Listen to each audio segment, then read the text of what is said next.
ನೀವು ತಿನ್ನುವಂತಹ ಆಹಾರ ಪದಾರ್ಥಗಳನ್ನು ಹಿಂದೂಗಳು ಮಾಡಿ ನಿಮ್ಮನ್ನು ಪ್ರೀತಿಯಿಂದ ಬನ್ನಿ ಇದನ್ನು ಸ್ವೀಕರಿಸಿ ಅಂತ ಕರೆದ್ರೆ ನೀವು ಬರ್ತೀರಾ ಇಲ್ವಾ? ತಾವೊಬ್ಬ ಕರಿ ಸರ್, ನಾನು ಬರ್ತೀನಿ. ಯಾವ ಅಭ್ಯಂತರ ಇಲ್ಲ. ಕುರಾನಲ್ಲಿ ಎಲ್ಲೂ ಹೇಳಲಾಗಿಲ್ಲ ಅನ್ಯ ಧರ್ಮೀಯರ ಊಟ ಮಾಡಬಾರ್ದು ಅಂತ ಹೇಳಲೇ ಇಲ್ಲ. ಕರಿಬೇಕು. ಮತ್ತು ಪರಸ್ಪರ ಸಹೋದರತೆ ಯಾವ ರೀತಿ ಕುರಾನಲ್ಲಿ ಸ್ಪಷ್ಟವಾಗಿ ಹೇಳಲಾಗಿದೆ.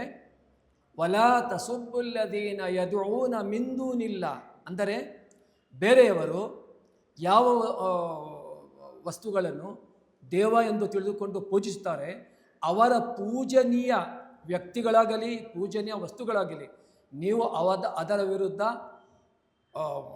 ಕೆಟ್ಟದಾಗಿ ಹೇಳಬಾರ್ದು ಅಂತ ಕುರಾನ್ನಲ್ಲಿ ಆದೇಶಸಲಾಗಿದೆ. ಯಾಕಂದರೆ ಇದು ಪರಧರ್ಮ ಸಹಿಷ್ಣುತೆಯ ಇದು ಪಾಠ. ಇದು ಇಂಥ ಸ್ಥಳದಲ್ಲಿ ನಾವು ಹೆಮ್ಮೆಯಿಂದ ಹೇಳಬಹುದಾದರೆ ಈ ಪರಧರ್ಮ ಸಹಿಷ್ಣುತೆ ಮತ್ತು ಭಾವೈಕ್ಯತೆ ಮತ್ತು ಎಲ್ಲ ಧರ್ಮದವರು ಸೇರಿ ಒಂದು ಸಂತೋಷದಿಂದ ಸಹೋದರಾಗಿ ಬಾಳುವ ಒಂದು ನೋಡಬೇಕಾದರೆ ಇಡೀ ಪ್ರಪಂಚದಲ್ಲಿ ನಮ್ಮ ದೇಶ ಶ್ರೇಷ್ಠ ದೇಶ ಭಾರತ ಮಾತ್ರ. ಅದಕ್ಕೆ ಒಂದು ಉತ್ತಮವಾದ ಉದಾಹರಣೆ ಎಂದು ಹೇಳಲು ನನಗೆ ತುಂಬ ಹೆಮ್ಮೆ ಆಗುತ್ತದೆ.